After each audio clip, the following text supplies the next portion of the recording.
இப்ப மதுரை அழகர் கோவில் இருக்க, அழகர் கோவில்ல உற்சவ மூர்த்தி அபரஞ்சி தங்கத்துல செய்யப்பட்டது. அந்த விக்கிரகத்தை திருமஞ்சனம் பண்ணணும்னா வேற எந்த தண்ணியில நீங்க திருமஞ்சனம் பண்ணாலும் உடனே கருத்து போயிடும். அதை சரி பண்ண முடியாது. அதுக்கு அழகர் மலையின் உச்சியிலே நூப்புர கங்கைன்னு ஒரு இடம் இருக்கு. அங்க இருக்கிற தீர்த்தத்தை குடத்துல கொண்டு அதை திருமஞ்சனம் பண்ணினா தான் அந்த மூர்த்தி பாலிஷ் கெடாம இருக்கும். இன்னைக்கு வரைக்கும் பாக்குற அதிசயம் அது. அந்த தண்ணீரை எடுத்துட்டு போய் இந்த கெமிஸ்ட்ஸ் எல்லாம் ஆராய்ச்சி பண்ணி பார்த்துட்டாங்க. அப்படி என்னதான் இருக்கு அந்த தண்ணீரை பார்த்தா கண்டுபிடிக்க முடியல இவங்களுக்கு.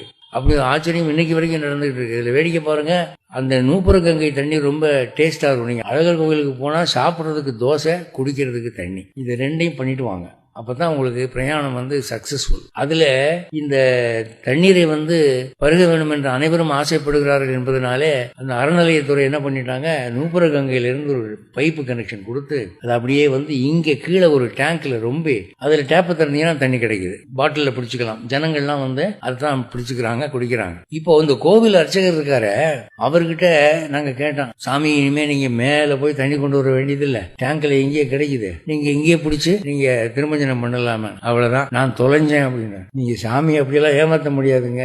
இது ரொம்ப தீட்டான தண்ணி, இங்க இருந்து பாருங்க இவங்கெல்லாம் என்ன கூத்தடிக்கிறாங்க இங்க அப்படின்னு.